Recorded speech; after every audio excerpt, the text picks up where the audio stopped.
What's good, Lady Vols Nation? From the Bay, I hope everyone is doing well. So let's go ahead and quickly talk about the Lady Vols in the second and final game of the West Palm Beach Classic, where they were able to take it 102-61 over Tulsa.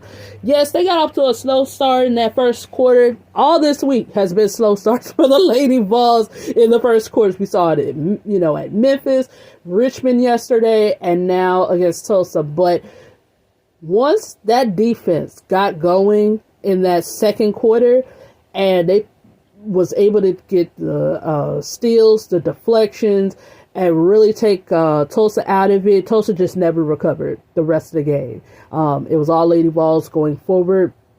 Sarah Puckett has 17 points today, 7 rebounds, 7 of 12 from the field, 3 of 5 from 3. So that was awesome that she was able to get some of her offensive groove back in this game. Let's see. Jewel Spears had 16 points today. She had 4 of 9 from 3. And then you had Z Spearman that had 15 points and 9 rebounds. But a couple of plays that stuck out to me, and they both happened in the second quarter, was when Sarah Puckett out here playing defense. My gosh. She got into the passing lane and was able to intercept the basketball, passed it to Tess Darby, and Tess Darby gave it to Sam Spencer for a quick deuce. I'm telling you guys, I just get more and more impressed every time I see Sarah Puckett play defense. I can't help it, because again, 3 seasons ago, we would not be talking about these last 3, we just would not be talking about this. And it's just, I get that her offensive game has kind of taken a step back, but now that we're seeing the defense shine a little bit, I'm just happy, man. I'm like, damn, this is some really good stuff. I believe her offensive game will eventually come back, but I can't sleep on the fact that her defense has gotten so much better. So yes, keep doing your thing, Sarah Puckett. It just makes me happy. It really honestly makes me happy to see that you are out here playing defense. Like I said, stealing the ball, blocking shots, playing full court pressure. It's great, man. I'm telling y'all, it just makes my heart just warm just seeing that, for real. Z Spearman, yeah, I mean, she's a true stretch forward, you guys. I mean, I was seeing her hit threes today. She was taking those step back, mid-range shots, and I think there's just some teams early they're not taking her seriously hitting the 3 particularly. I think they see her height and say, she ain't gonna hit no 3, like, because typically in the women's game, when you're like 6'2" and above, not too many teams, they're not going to take you seriously being a jump shooter. But when Z Spearman actually hits her threes, it looks good. It's not like, it's hitting a bunch of rim and then, no, she hits all net. It is pretty. And I don't know who's going to be the team that honestly takes her seriously hitting them, because she's another one I feel like she's bound to go off one day, hitting the 3 if, some of these teams are, falling asleep at the wheel when it comes down to guarding her from the perimeter. But other than that, I mean, she had a play too in the second quarter that stuck out to me.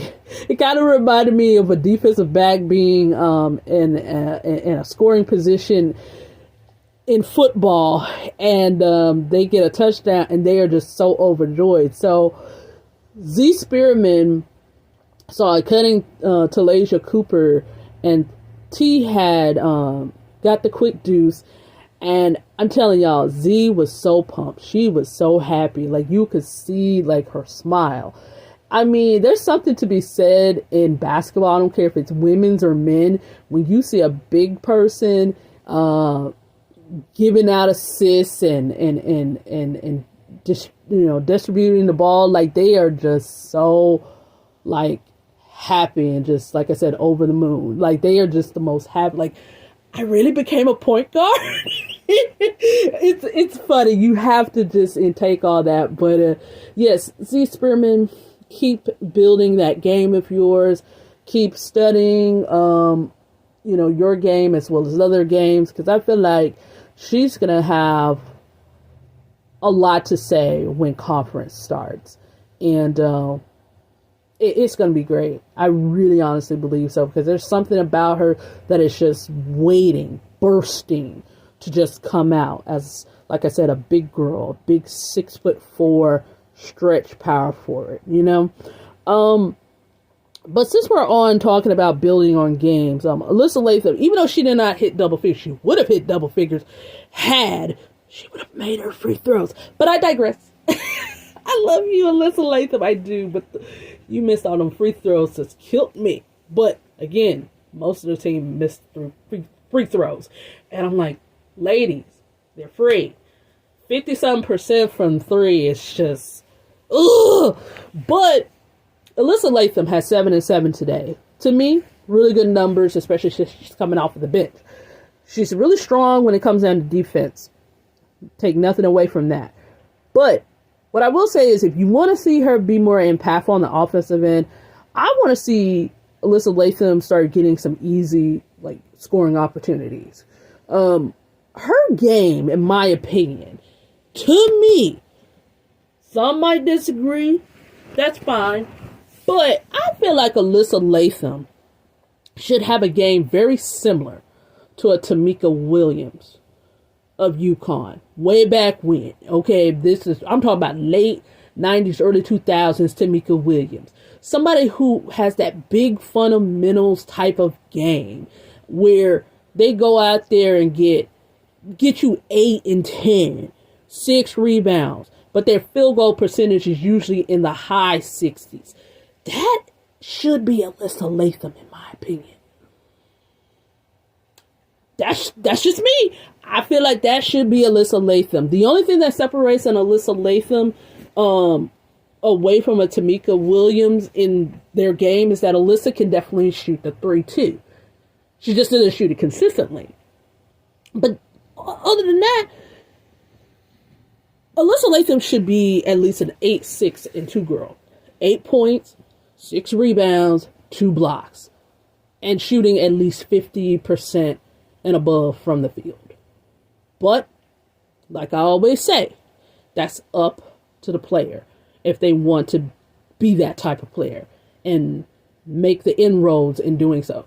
She may not get there this year, but if she stays with us these next couple of years, I can see her being that type of player. But she has to put the work in.